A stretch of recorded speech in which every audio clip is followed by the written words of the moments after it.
Domicile लागू किया गया है महिलाओं के लिए। देखिए, क्या चुनाव से पहले ये फेंका गया एक और पत्ता है, तुरुप का इक्का है? तुरुप का इक्का तो ज़रूर साबित होगा, मैं ये मानता हूँ, क्योंकि ये मांग लंबे समय से बिहारी युवाओं की रही। इस मांग को लेकर मैंने भी लंबे समय से बिहार सरकार से आग्रह किया था कि बिहार एक युवा राज्य है, एक बड़ी आबादी बिहार में युवाओं की है।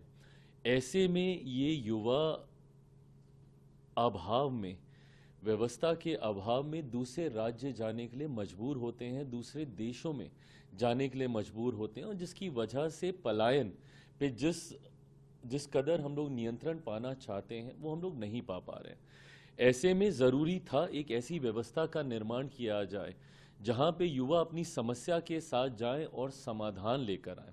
उसके लिए एक युवा आयोग का गठन हो। लंबे समय से लोक जनशक्ति पार्टी रामविलास की ये मांग रही। समय समय पर मैंने भी हर मंच से इस विषय को उठाने का मैंने कार्य किया। मुख्यमंत्री जी से लिखित रूप में, मौखिक तौर पर मुलाकातों के दौरान हमेशा मैंने उनसे ये आग्रह किया। सर्वप्रथम मैं अपनी तरफ से, मेरी पार्टी लोक जनशक्ति पार्टी रामविलास की तरफ से मुख्यमंत्री नीतीश कुमार जी को हृदय से आभार देता हूं और उनका हृदय से धन्यवाद करता हूं कि बिहारी युवाओं की इस मांग को उन्होंने सम्मान देने का कार्य किया।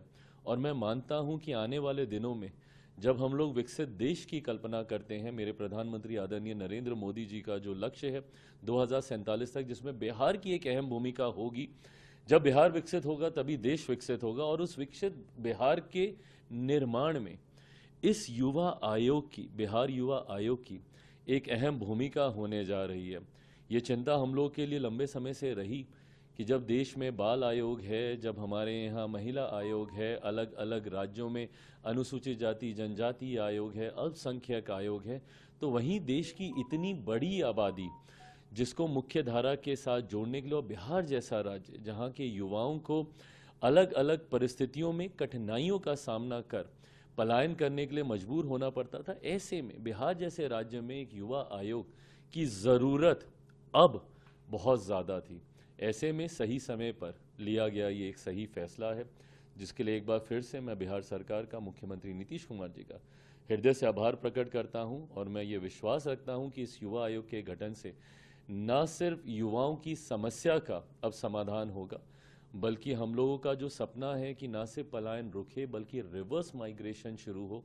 बिहार में एक ऐसा इंफ्रास्ट्रक्चर, एक ऐसा इकोसिस्टम तैयार हो कि जो लोग पलायन करके बाहर जा चुके हैं वो भी हमारे राज्य वापस आए। उस व्यवस्था का भी हम लोग निर्माण कर पाएंगे। साथ ही में मैं मुख्यमंत्री जी को, महिलाओं को उन्होंने सशक्त करने के लिए जो एक महत्वपूर्ण फैसला लिया है 35% का उनको आरक्षण देकर डोमिसाइल नीति के तहत, मुझे लगता है ये भी एक अत्यंत महत्वपूर्ण और सही समय पर लिया गया ये फैसला है।